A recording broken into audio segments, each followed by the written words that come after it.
You're listening to Downworlder Dish, a Shadowhunter Chronicles podcast. Hello, everyone, and welcome to episode 34, where we will be discussing Chapter 17 of City of Ashes, East of Eden. I'm Kristen. I'm Robin. And I'm Amanda. All right. I'm proud of you for remembering it was 34, even though it says 33. Right? Good job. I got mad skills with the Z. You really do. We make that joke every episode. So, what's up, dogs? Well, Robin has sucked me into a cult following. Yeah. Called The Great British Bake Off. I think it's a Great British Baking Show. On Netflix, it's The Great British Baking Show, but in Britain, it's always been known as The Great British Bake Off. So they're both, like, when you look them up, they both work, but I think it might have changed when they switched from the BBC. Okay. But, I mean, I don't really know. I didn't get that hardcore because I don't want any spoilers. I spoiled, like, 2 seasons for myself by Why accident. would you do that? How is it a spoiler? Does it continue? Because you can see who wins. I don't know. I said that really rude. You can see who wins, Amanda. I know, but wouldn't you start at the beginning of a season? Yeah, but I accidentally spoiled 2 different seasons so, like, while she's I was Googling watching it. them. Oh. I was looking at memes. And then you ruin it. Mm-hmm. Because then you find out who won. Right. That's and I don't want to know who wins. Because I like to guess. That's just part of the fun of watching it. Right. Mm-hmm. And, like, nobody ever wins. And there's only one person that I've ever wanted to win who won in the 5 seasons that I've watched. Okay. I can't believe that you were already past me. I know. You don't watch enough TV. Okay? Like, how long have I been waiting for you to finish Outlander? Okay. Oh, It's yeah. been like a month. There's only 5 seasons. It did take Robin like 9 months to watch all of the Star Treks. That's because they're boring. I put it on sometimes in the morning when I'm like Okay. puttering around and stuff because I don't really have to watch it because I Okay. already know what happens. Mm-hmm. Although sometimes I'm like, oh, I didn't remember that. Tell me more, Neelix. Yes.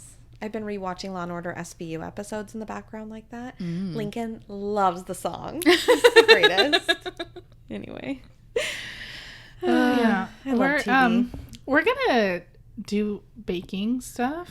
Like, even if we just do like an Instagram bake-off where we just kind of like, we pick something and then we do it and take pictures of it, that would be fun. I have a secret.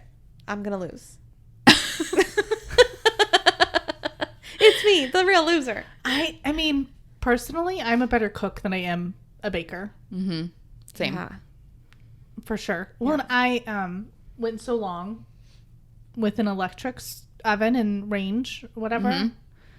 That, and then now I have gas. So do they cook differently? Obviously, Yeah, it's you have to get used to. Mm-hmm. Yeah. We learned today. We learned while making the tamales that electric sucks. Well, I think it's just not. I don't know. It's just different, is all. It's very much slower. Interesting. I get bad because like I'm a cook, so I just I like never follow a recipe. I always fudge it. But baking was always so hard for me because like it's literally a science and you have to do it the right way. Mm-hmm. But like over the years I've been able to like figure out what I can substitute and what I like can't. Mm-hmm. And so I still don't ever follow a recipe straight across. I always do something different, but Well, and you can like follow the meaning, but you can change the flavor. yeah. Like that's where you can kind of experiment on And the I filling or finally whatever. learned those kinds of like what's important, what's not important, what do I really need to measure, what don't I really need to measure, Yeah. you know, those kinds of things. But decorating is what always gets me because I always try to do extra and then I end up ruining it. Like it was great if I would have just stopped like 3 things ago. Saved yourself some stress, dude. Yeah. I'm really bad at decorating and shaping stuff. So it's all kind of just a crapshoot for me. I'm like, at least it tastes good. It looks like garbage. Yeah. The So I like rice bowls. You just throw it in there. Yep. Well, that's like the I made soup the other day, and I wanted to take a picture of it just because I've made it before, but it looked pretty. It tasted good. I was proud of it, whatever. And so I was kind of like setting up the bowl, and Omar is eye rolling me like, majorly eye rolling. I don't even care. Fuck everybody. And I was like, because I like the lemon wedges in there and stuff. And I'm like, go away. Yeah, I'm you taking spent a this lot for of time. Instagram. Get out of here. You Right? go eat and slurp. Right? I spent 6 hours on this and you sat on the couch. Fuck off. Exactly. Love you. Exactly. It's like you take a picture of your car when you work on your car, okay? I can take a picture when I spend 6 hours making fucking cardamom buns. And yes, I will make sure the lighting is right. And yes, I will make sure I have a good background. Bam. What? Like, do you have any idea what it takes to fucking cut those things in strips, then twist them and I then was knot so them? proud of you, Crazy. dude. That is so hard. I've braided bread before. It's a fucking pain in the ass. And I did pesto. And so it was like getting everywhere. It was crazy, So good. but it was good. Yeah, I needed like pine nuts though. Oh, okay. I think that would have been good. I always have pine nuts if you ever need any. You can drive an hour out of your way to come get pine I nuts. think it's more than that. That is so crazy to think about. Living that far away. That's crazy. I guess that's why we're here. Yeah, exactly. We come to the midway point. Amanda's the Checkpoint. midway. All right. So what do you say we cut the chit chat and kick things off with Robin's recap? Previously on Downworlder Dish. Alec makes his way into Izzy's bedroom and pulls a shy surprise. Here's Jace, slightly maimed, but okay. Max retrieves Isabel's cell phone while Jace's wounds are tended and the Inquisitor's plan is laid out. Jace stocks up on weapons hidden in the piles of dirty clothes and tells the Lightwood siblings he's gonna GTFO, but they gotta stay put. Okay, hold on. Isabel is so me. I know, I thought of you. Yeah.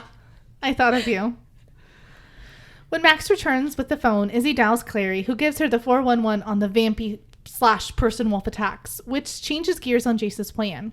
He has Clary and Luke meet him at the Institute for a daring escape for jumping off the roof. Typo. Back on the boat, Simon and Maya are tied up in a holding cell. Maya gets her wish to apologize to Simon about being a real Debbie Downer back at Luke's. Oh my God, just drop it, girl. Simon accepts, and time fast forwards about 3 to 4 hours, and Maya's waking up from an uncomfortable nap. Simon is thirsty for blood and in complete agony, but is still able to hold on to his humanity, caring for Maya, and even trying to hold her hand. Their tender moment is cut short by the villain of the hour, V-Tang, who quickly tortures Maya with silver powder, taunts Simon about his eternal damnation, and quickly slits his throat. Damn, Daniel. Right? Like, I feel like that's a lot. You make it sound so positive. And murders him. Murders him. A murder most foul. By the way, guys, just a reminder, since this is a recap, Simon died. Okay. Got it? You're evil.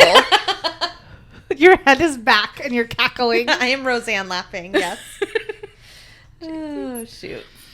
So, because Cassandra Clare likes to torture her readers, we open the chapter in Luke's truck with Jason Clary, still waiting to find out what happened to poor Simon. Like, we know his throat got slit, but like, really, man? What happened? Clary is asking all the same questions we are. How the hell did Jace not go splat when he jumped off the roof? But Jace is no help. He doesn't know how he did it any more than Clary knows how she created the Fearless Rune. What he does know is that they have to get to V-Tang's boat and stop him from murdering Simon and Maya and completing the conversion. And I did not mean to giggle when I said murdering Simon. Yes, Like, you did. too late, sucker! Like, ugh, it's unfortunate. So Luke goes into dad mode and is all, nope, not happening. But of course, Jace brushes off his concern and presses forward with his own plan because who needs adults, right? This is a YA novel. Adults don't know shit. Jace quickly explains the Inquisitor's plan and her efforts to block the Lightwood's access to the Clave. They're essentially on their own. Just when they're trying to figure out how they can get to Valentine's ship, Clary gets a text from Magnus. She must have had a Nokia because didn't she smash up her phone on the dash the last chapter? It's great. Those things are indestructible. Love it. Luke begrudgingly flips a bitch and heads to the address. Luke wants to be the one to go take down V-Tang, but Jace explains that he has to be the hero because V-Tang is using a fear demon and he's a Shadowhunter and he can use Clary's nifty new Fearless Rune and finish him. Finish. Okay, I just want you to know, when I was reading this, I was like, oh my god, Duh. That's why he asked Clary to, like, it all made sense. When he was like, "What? I don't know what rune to draw." Oh, draw fearless. He was planning this the whole time. Yeah. Like, I don't know why I didn't, like, put that together until just this moment. I'm like, oh my God. I needed you to point it out because I didn't, Because it was right after he had the experience. Yeah, of course that's what. Yeah. And he pretended like he was playing coy, but he knew all along he wanted her then to test it on Alec to see if it worked. Then now he could go hunt shadows. Shadow hunt. I really wish I had I was recording you right then. That was good. I don't know. I always want to say I had you on videotape, but like it's not a thing anymore. Everyone says I can video you, and I say it too, and I'm like, record. The word is record, not video. Stop saying that. It's me. I do it. You're like voguing. Yes. Video. Anyway. Of course, Luke, the walking shadow hunter. Sorry.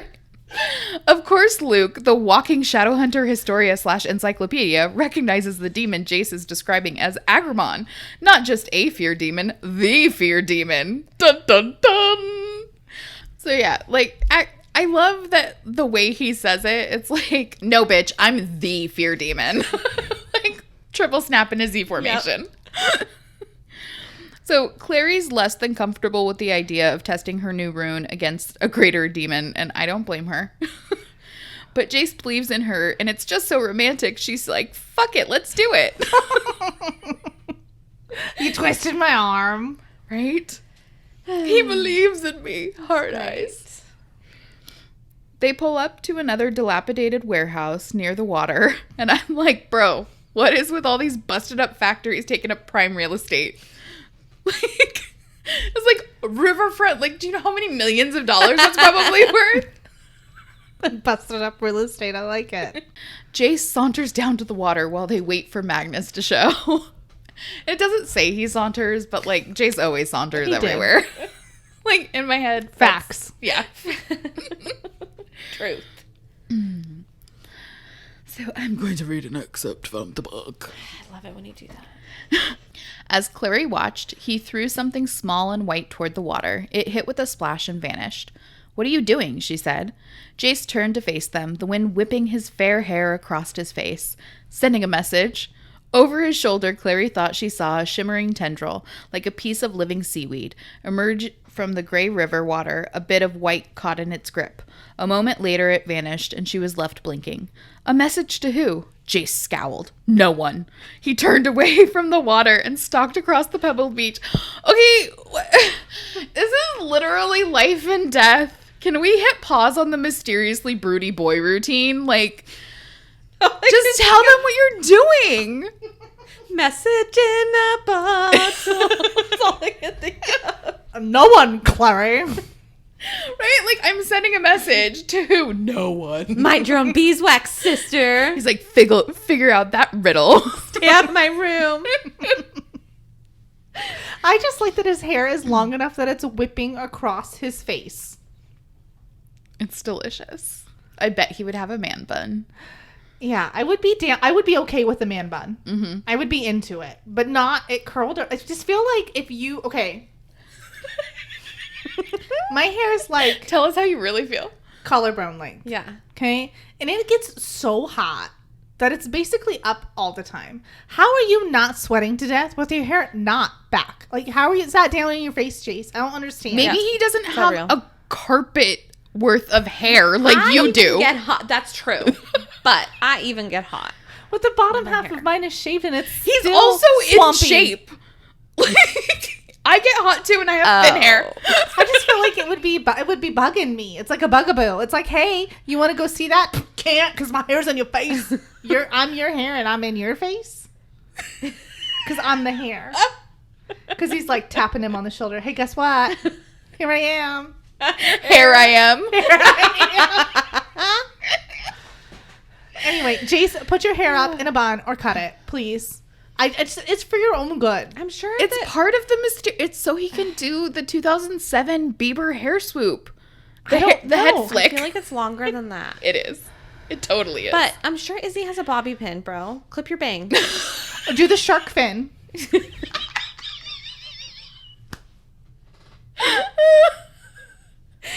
Oh, that's great. Oh my god. Or maybe he French braids it. like a Viking warrior. Yeah. I'd be down with that.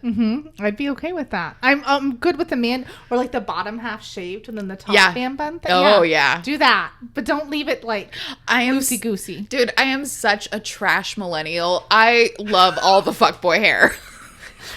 I would be even cool with like the 1700s low pony. No, as long as it's out of his face. Just get it out of your face. No, I would rather have it in your face. I agree.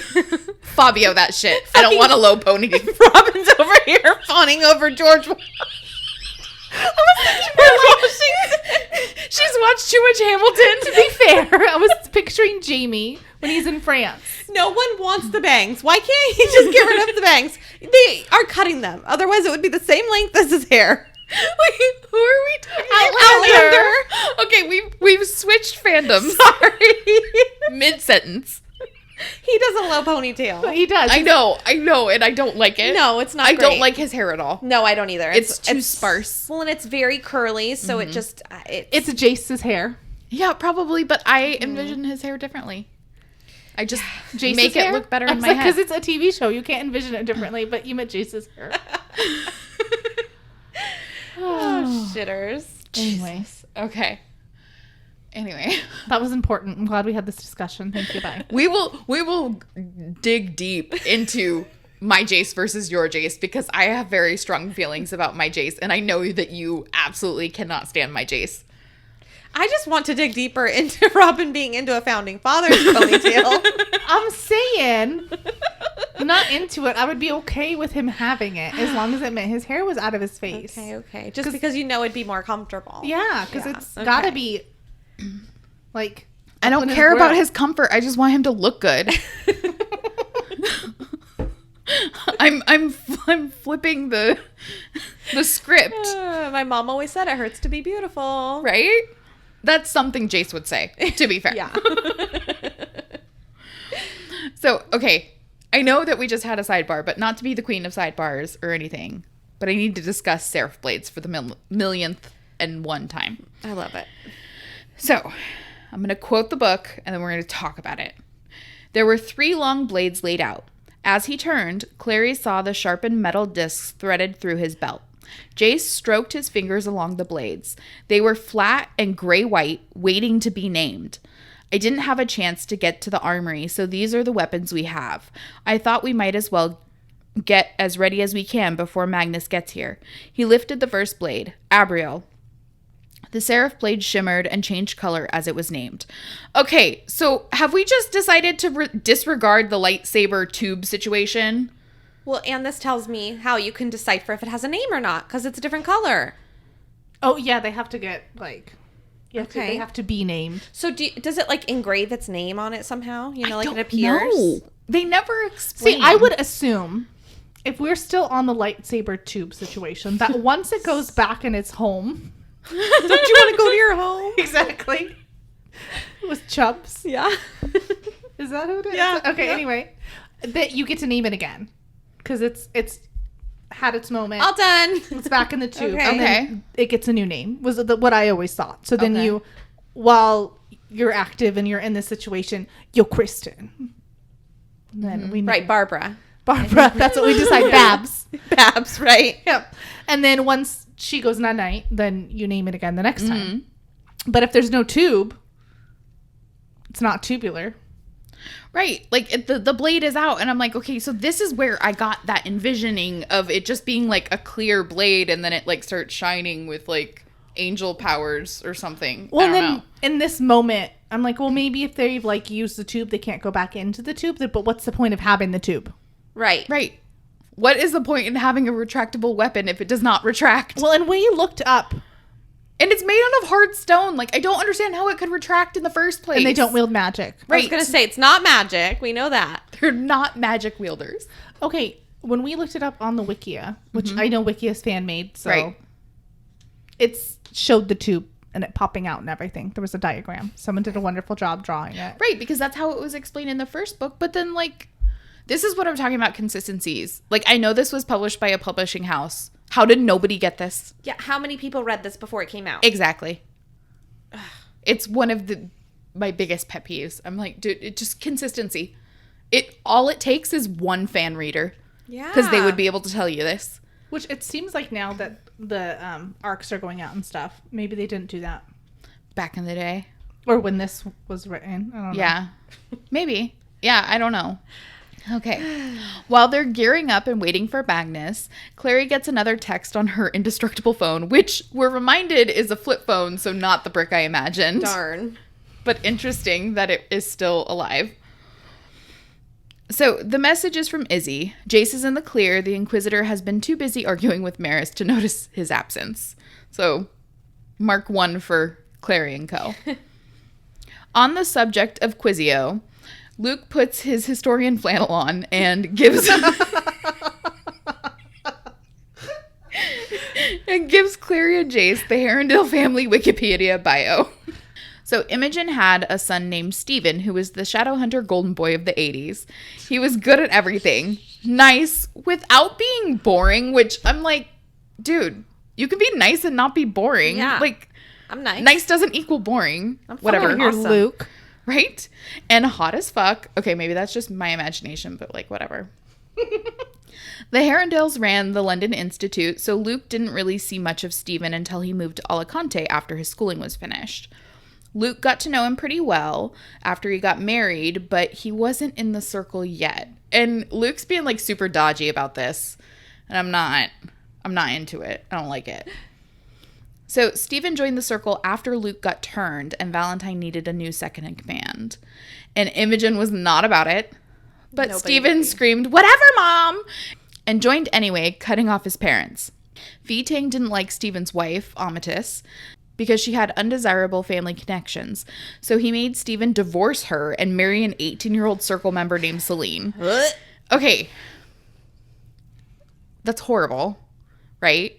But also, I'm not sure why Luke puts the emphasis on how young Celine was, seeing as they were all supposed to be like 20, 21. So like 18 versus 20 isn't really that big of a deal. Maybe he's doing it for her benefit. Like she was just a baby still and he forced her to get married. Because I'm assuming I think I remember he had like control over her too, basically. Yeah, she was like a devout circle member. So Stephen was killed in a circle raid, and Celine, 8 months pregnant at the time, killed herself when she found out, which is like super fucking sad. So because Celine's death was a suicide, she and her unborn child couldn't be buried in the Bone City, and instead she was buried at a crossroads outside of Alicante, which is fucking heartbreaking. Mm-hmm. It's just one of those, this is one of those stories that just gets me. Soon after, Imogen's husband died and she was left alone. And after the uprising, she took the position of Inquisitor when the Inquisitor was murdered. Yeah, I think I'd be looking for something to keep myself busy too. Me right? too. So, like, I get that was a lot to digest, but I appreciate being able to get some backstory for the Inquisitor and understand her a little better. Like, she's still a baddie. Like, she's still not doing the right things. Mm-hmm. But I really enjoy complex villains, and I want to be able to understand why they do the things they do. Like, Valentine, like, you can kind of understand, like, his philosophy, but, like, we really don't know, like, what fucked him up to make him so, like, he's just kind of crazy. Whereas Imogen is vindictive and she's out for revenge. So, like, you can understand those human emotions and feelings. Whereas I think Valentine is, like, a robot. But whatever. So Jace is in his feels after hearing about another family Valentine's influence destroyed. But Luke really comes in clutch and gives him some good dad. I'm going to quote the book again. Okay. It does explain why she hates Valentine as much as she does. Because my father poisons everything he touches, Jace said bitterly. Because your father, for all his sins, still has a son and she doesn't. And because she blames him for Stephen's death. And she's right, said Jace. It was his fault. Not entirely, said Luke. He offered Stephen a choice, and Stephen chose. Whatever else his faults were, Valentine never blackmailed or threatened anyone into joining the circle. He wanted only willing followers. The responsibility for Stephen's choices rests with him. So, like, we gotta give props where props are due. And Luke has really been killing the dad game lately. Yeah. Always. Like, he's the sexy one in the story, okay? oh, snap. Okay. Crackle and pop. Sorry, you guys gotta wait for me. Robin's just in a broken chair, so we have to wait for her. You're gonna touch the floor. Okay? How low can you go? Support in this. I can totally trade you. Fine. Maybe after this one. Okay. I don't know. I agree with Amanda and the flannel. Yep. And the black rim glasses, I think, right? I feel like they're wire rim. They're wire rim, Dude, definitely. no, come on. We can alter it in All our right. brains All right. and Okay, make him have thank you. Buddy Holly glasses. Cool. Thank you. He could just be a hipster. It's perfect. Which, to be fair, the way he's set up is like a hipster before hipsters were a thing. He's the first hipster. He really is. Tell me, Original. Everyone's has a little just bit trying of to be gray Luke. in his, He does. He has gray stubble. So about it. Me too. But I think that's... No, I've always been into older men, so never mind. Hashtag daddy issues. I wasn't gonna say. Oh, shitters. So Luke continues his point, guessing correctly that Valentine gave Jace a choice to stay and join him in his fight for world domination, and Jace told him no. And Jace's reaction is the absolute best. He says, and I quote, "I wish people would stop guessing that. It's making me feel predictable." Like, you all think I'm a good person. How dare you? Right? So the moment of levity is quickly forgotten when Magnus shows up, sans glitter hair and rainbow pants. So we weird. know he means business. Business. My business. My business. Get the fuck out. Okay. Sorry. That's ludicrous. It was ludicrous. You're right. I'll let it go. All right. Well, Jace gives Magnus a hard time about running late. And Magnus is quick to point out that he had to prepare for magic of this magnitude. Like, he just wore himself, like, to almost zero. Not even He's got to charge his 24 batteries. hours before. Like, come on, Jace. He probably went home and like grabbed a couple rose quartz and just like recharged. No, I think that's just you. Is that what you're going to do tonight? Shoot, I have to align my chakra. I set my amethyst out last full moon to charge. Okay. Interesting. I'm kidding, but I have done that. I know, because you're saying it so convincingly. All right. Well, anyway, he asks Luke to unlock Magnus. Asks Luke to unlock his truck. Ass. Asks. And then I said ask. I feel like that would be... Luke, can you unlock Magnus, please? Can you unlock Magnus's ass? Luke to unlock Magnus, Luke asks. That's good. I could just imagine, like, you know how, like, if they had theme songs, like, Magnus walking in, it would just be like, ass. Then he strikes a pose, like he's at the end of a runway. Like, he's a WWE wrestler. He needs music. I was thinking Vogue, but okay. There are two kinds of people, I guess. Shoot. All right, I'll start that one again. Sorry. This is not that we mess up every time and you never do. No, so now we're it's like, because I talk so fast. I don't give you guys a chance to make fun of me. All right. Well, Magnus asks Luke to unlock his truck, since it would be rude to use magic and do it himself, which I feel like he does often. So he must be being nice to Luke for some reason. So as the two walk away, Clary internally points out the physical differences between the two men, that they're both the same, but they're both the same Downworlders.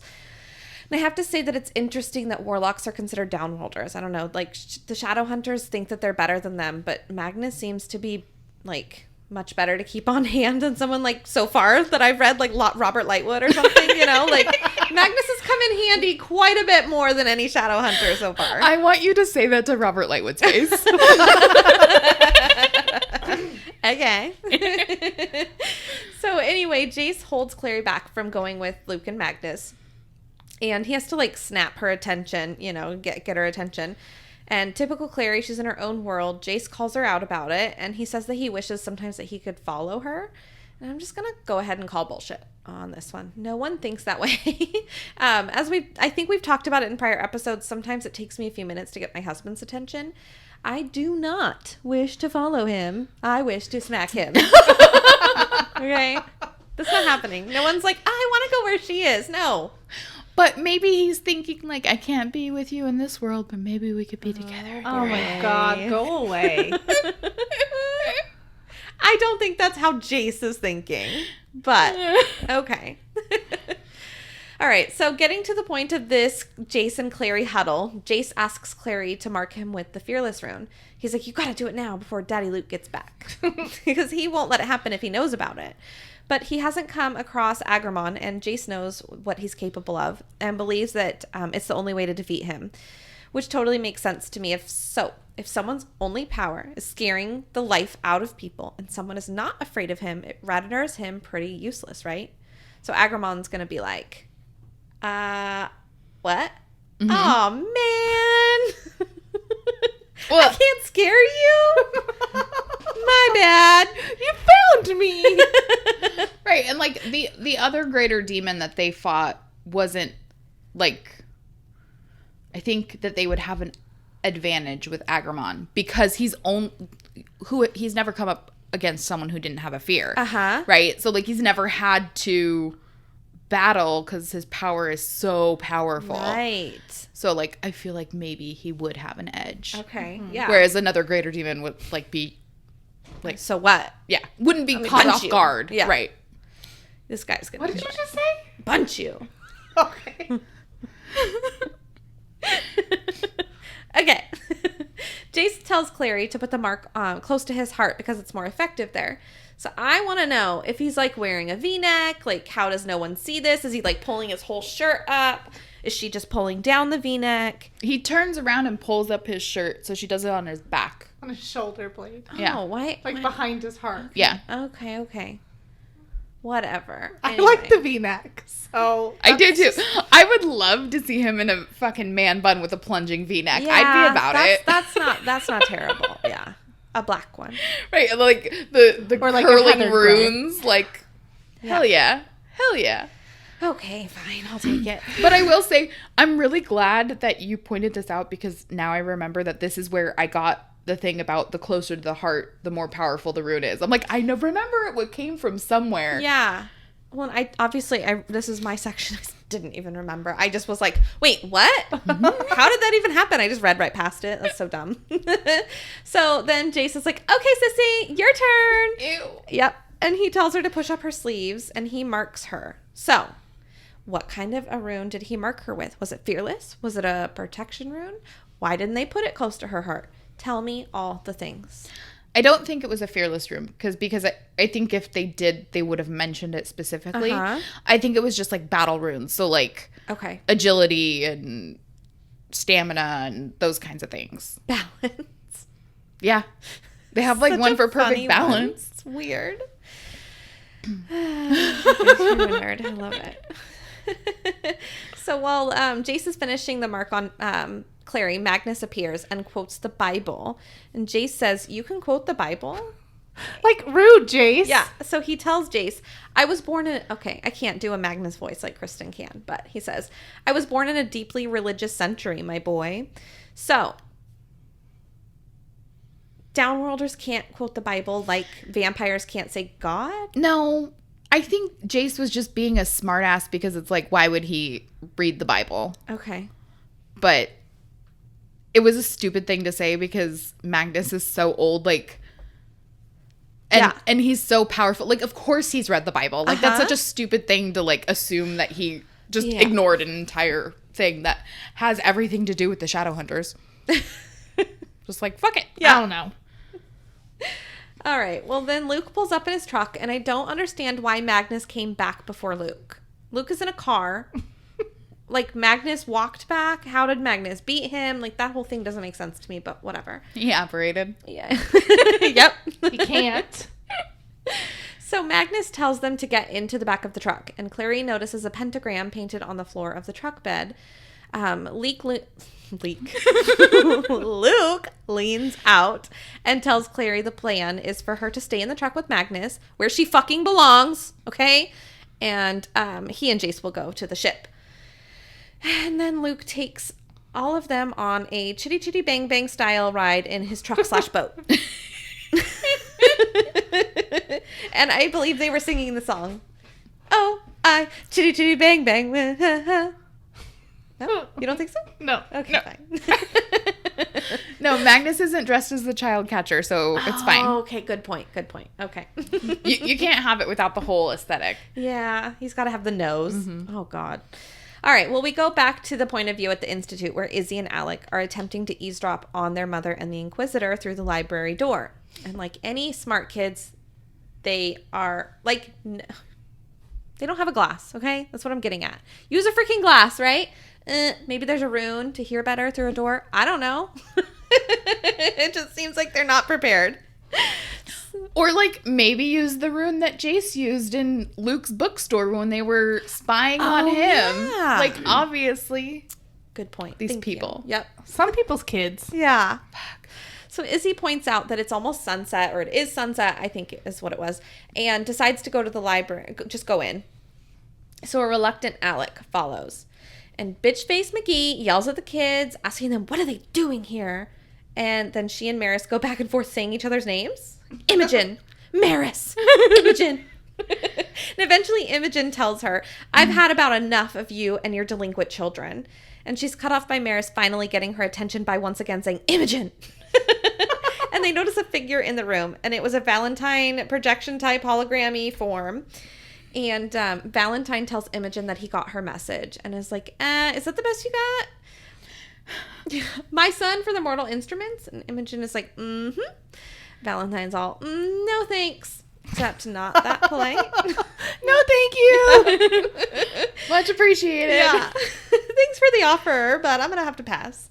And she is most astounded. She is most aghast. She is stone-faced like a statue, and then she blinks and speaks at last. Oh, damn. A little pout fish for you there. Read it every night.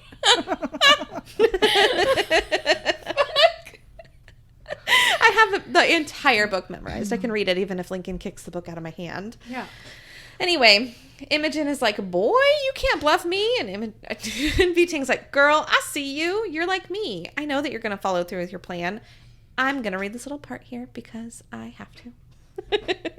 So she says, I'm nothing like you. I follow the law. Even when it instructs you to kill a boy in his teens just to punish his father. This is not about the law, Imogen. It is that you hate and blame me for the death of your son. And this is your manner of recompensing me. It will make no difference. I will not give up the moral instruments, not even for Jonathan. The Inquisitor simply stared at him. But he's your son, she said. Your child. And I'm like, yeah, I bet you feel really bad now, don't ya? Don't ya? Everything is a reference to me. I'm sorry. I was just like, don't you wish your daddy was bad like mine? No, you don't. No one does. So V-Ting tells her that he offered Jace safety if he came to the dark side, and Jace declined. So he basically made the decision for himself. Imogen gave Valentine one last chance to change his mind, but he's not going for it. As he starts calling V-Ting names like a bastard and stuff, I think. And Imogen realizes that what Valentine is saying. He offered protection to Jace, and Jace turned it down. Jace is not his spy nor his weapon. Valentine has more powerful, he says he has more powerful resources than Jace and didn't need him. She almost tries to plead with him to Valentine to make this trade, and he's like, nah, I'm good. You have nothing I want. Bye! Dude. Like, can you imagine what's going on in her head? Like, oh, I fucked up. Big I time. definitely should have listened to Jace when he told me. And she really didn't go and at least make a backup plan just in case. No. So dumb. You dumb girl. Okay, Clary and Co., trademark Kristen, make their way to Valentine's floating fortress. Jace offers Clary his jacket and cozies up next to her. And he wants to make sure that she's going to stay in the truck as instructed, and she says yes, asking if she even had a choice. And Jace tells her no, and then she takes Luke's glove off and interlaces their fingers. Okay, hold on. So, like, when Luke gives her the gloves, she says that they're, like, oversized. I would rather freeze my fingers off than wear oversized gloves. They're, like, you can't do anything. I just sitting in the back of the truck. I know, but, like, he gave them to him while she was still on land. I'm like, you can't do anything. Oh, sorry. I don't know. I would just ball them up in my like sweatshirt. Okay. Like pull the sleeves down. Mm-hmm. Yeah. Right. I don't know. I don't like things Poke touching my thumb wrist, holes. so I'm not into it. Anyways, Clary tells Jace that she is certain that he will find Simon for her. And Jace starts telling her that there's a real possibility that he could be dead, but she doesn't want to hear it, saying that he'll be all right because he has to be. Jace cranks the tragedy, romantic, emo vibes up to 11 and tells her that he wants to ask her something that he was afraid to before. Fuck. And he cups her cheek. Somehow Clary's also feeling fearless. She looks up, parts her lips, and then he lightly kisses her and then pulls back. Nobody wants a light kiss, dude. She can see the black walls of the ship reflecting in the irises of his eyes. And Jace pounces to his feet while Clary gets out more awkwardly. They're butt up against the ship, and there are these huge bird-looking creatures perched on the railing of the ship. Jace yells at her to go... I said slip. Anyway, Jace yells at her to go get her Seraph blade ready because they're coming. And Clary's like, can you be more constructive with your feedback? Who are they? And Jace is like, the demons, girl. What do you think we're doing here? Then, like nightmare bullets, the bird demons start dive bombing the truck boat. And Clary describes them as ugly flying things like pterodactyls with wide leather wings and bony triangular heads. And I have to time out here because William made me watch Jurassic Park 3. Made you. Yeah. I also a little bit forced her to. I was like, yeah, I have to watch him. He wanted to he's into Jurassic Park right now. This is his jam. So cute. And then it was just so bad. I had to keep yelling at the TV. So he made me watch it. Anyway, there's these pterodactyls in this horrifying scene. And it was really hard to watch. And that's all I can picture now. And it's giving me the... They're like attacking and screeching and like picking up people. And it's just... It is so much snow. And that's what these things remind me of. Anyway, so Jace gets on top of the cab of the truck and slices the first demon bird's head, whose lifeless body hits the water, making it boil where it landed. The second one lands on the roof of the truck and starts smacking its body against the windshield trying to get in. Like, how fucking terrifying, dude. I would be so scared. There would be pee in my pants. And Clary tries to call for Luke, but a third one hits her. And Clary, using brains of her brawn, yanks the sleeve of her jacket, Jace's jacket down, revealing her protection rune on her arm. The demon starts to retreat the same way the Rom one did. So they see the... She's like, get out of here. Look what I got for ya. Whatever. It was too late for the demon to back away. It was in arm's reach, and Clary took her opportunity, slamming her Seraph blade into its chest. And Jace is impressed and tells her, good job. In the midst of being attacked by an onslaught of these winged demons, Clary asks what they are. And Jace's jacket gets torn, which causes him some pain. Can I just say really quickly, I remember I was listening to this chapter, not reading it the first time. And I literally said out loud, why do we keep talking about this jacket? Like, I was so irritated. They just talked about it so much. Jackets. Who cares? So funny. Sorry. Obviously, I thought it was important too because I wrote it down. Anyway. Sorry. Sorry. Didn't mean to offend you. Clary carves a moment out to look at Jace. Like, dude, what the hell? Like, why do you need to, like, stare at him? You're getting attacked by nightmare bullets. Pay attention.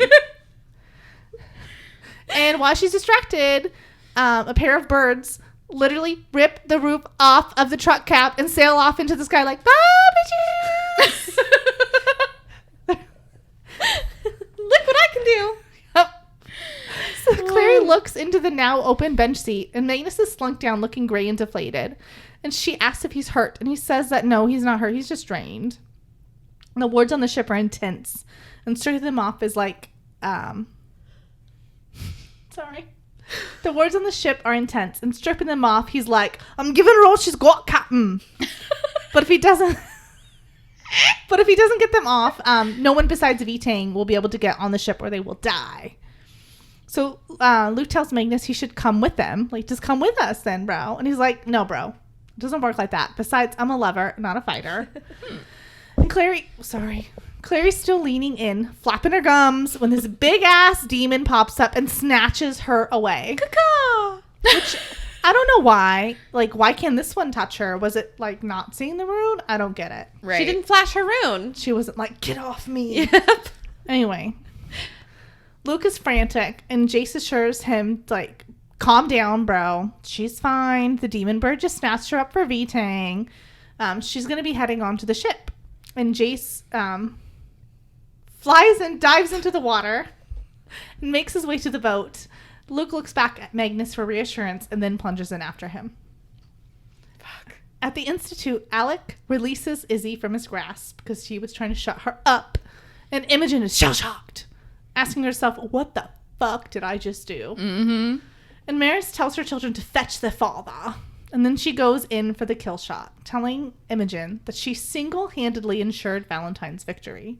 Jace told her his plan, and she chose to ignore it because it didn't coincide with her plan to cool her burning thirst for revenge. And Maris is like, stupid, this is V-Tang. You can't possibly think that you had a hold over him. He was playing you. He wanted you to waste the day away so that way you wouldn't have time to call in reinforcements. This guy's always like 1,000 steps ahead of you or anyone. That's a good point. Yeah, he came towards the end of the night, right before the battle began. Yeah. The Inquisitor's hair falls down from her bun, and she looks wild-eyed, begging Maris to tell her that there's something they can still do, that there's still time. And Maris is like, nah, bitch, you done fucked up big time, slap in the face. If we have any chance to face V-Tang, we have to do it now. Rings back Robert Lightwood, all decked out in hunting gear. Like, and I want to know what the difference is. Is hunting gear? I think so. And they're just saying hunting gear? Yeah. Because they do a pretty good job describing what it actually is. But I don't know. I feel like they describe gear every time it shows up. Yes. Differently. Right? It's almost different, described differently. Maybe it's different for different people. Maybe you can pick. Maybe it's like There's you're like a joining the tactical Cub store. Yeah, the Cub Scouts Yeah. or the Girl Scouts, and you can pick what. Anyway, I don't know. I just want to know how he already had the thought to get all geared up. I think that he already knew what Valentine was going to say. Okay. Yeah, And he was That's why he wasn't in the room fighting. He was like, I'm going to go get ready, bitches. Yeah. Okay. Alec has a moment, because we're in Alec's POV. Sorry, before you say that real quick, I want to circle back on the Robert thing. And I think Robert, like we talked about a couple of episodes ago, I think he's more of an action man than Maris is more about politics. And so she was trying to fight, and Robert was just like, I don't give a fuck. I'm just going to go. Like, I think that was his... Like, whether the Inquisitor wanted him to or not, he was just going to do it. Right. Okay. So Well, he's going to be That's ready. what we needed. Right? Yep. So at least one person was ready. So maybe Robert Lightwood would be good to have around Amanda, you I bitch. guess you're right. But maybe he called reinforcements. Because he can get to the clave too, right? Maybe he's like, listen, this bitch has some bad ideas, okay? She's got some bad ideas. Let's get ready. This is a bad seed. Sorry. It's okay. I can't remember where I am, so I'm trying Alec to... has a moment. Oh, yeah. So we're in Alec's point of view, and he has this moment where he's remembering how formidable and strong his dad looked to him when he was little, and he's getting those same vibes now. His aesthetic, as you called it. Mm-hmm. Also taking a moment to think about the utter embarrassment that he made of himself at Luke's, which is something I would totally be doing right now. Oh, yeah. Like, let's just rut in this. Yep. Robert says that the conclave is ready and that they have boats waiting in the water. And Imogen tries to protest, but Robert straight ignores her ass, telling his wife that they have to move quickly. See? Yep, there he is. He's ready. He's taking action. The Inquisitor says that the clave needs to know what's going on, and Maris hands her the phone and is like, yeah, you're right. Tell them what you've done. Alec is an amazing creature, and in all this, he's starting to feel sorry for Imogen, but not for long, because Isabel runs in geared up, telling him to get ready because this shit's about to get heavy. I have to say that differently. No, that was great. Yeah. No, you gotta pause. Tell him to get ready because this shit's about to get heavy. I don't know how to beatbox. I don't know. I just want to be like, I just said it on my lawsuits. Fuck you, Debbie. Anyway. That's the last part of it. Alec is stopped on his way out by his dad, placing his hand on his shoulder with a look of pride in his eyes, telling him that if he needs a blade, his is on the entryway. Oh. Like, I prepared it for you, son. Well, it's almost like I feel like this is some way that like my family would end something. Like, let's not talk about it. This is my like peace offering. Let's just pretend like nothing happened. Move on. Right. Let's sweep it under the rug and not deal with our emotional issues. Right. Okay. Before he can answer his dad, he sees Isabel hand a seraph blade to Maris, who points it at the Inquisitor's heart. She looks up and asks Maris if she's going to kill her. To which she replies, not even close. We need every shadow hunter in the city, and right now that includes you. Get up, Imogen. Get yourself ready for battle. From now on, the orders are here. The orders here are going to come from me. Bitch. Wait, she didn't say that? Sorry. She meant it. It was silent. Silent B. Yeah. She smiled grimly, and the first thing you're going to do is free my son from that accursed Malachi configuration. It's a confirmation, okay? Just kidding. I just said it typoed. wrong a couple weeks ago. Okay. And Alec doesn't want to spoil the moment. His mother looks so proud and blazing, but they're going to find out sooner or later. So he tells them there's probably something that they should know about that guy. Sorry, there's something going on here. Sorry. Oh, man. So, we still didn't find out what happened to Simon. I know, No. because he's dead, guys. Come on. I know, but like, That's it. Story over. Simon's gone. No, there's still hope. you're wrong. I haven't seen a fucking body. There's still hope. I know. Especially with this kid. Jesus Christ. He's like the song that never ends. No, do not. Oh, God, I hate you. Okay, so shit's about to go down. Uh-huh. Like, we're gearing up for battle. Yep. I'm excited. Finally. Mm-hmm. I'm ready to fight me some V-Tang. Yeah. You. Except I have no skills with a Z. No skills. No computer hacking skills or nunchuck skills. None of that. Seraph blade skills. None. Shaka Khan skills. I have some okay timed jokes sometimes. That's what I have to offer. Take it or leave it. I'll take it. Okay. You also have bottled water. I do. And it's not gross Swafina. Dude, who wants that garbage? No one. No one. Disgusting. You drink my Costco water and you'll like it. Make sure that you've read chapter 18, Darkness Visible, for next week's episode. For behind the scenes content and the latest updates, check us out on Instagram at Downworlder Podcast. We'll see you next time. Bye.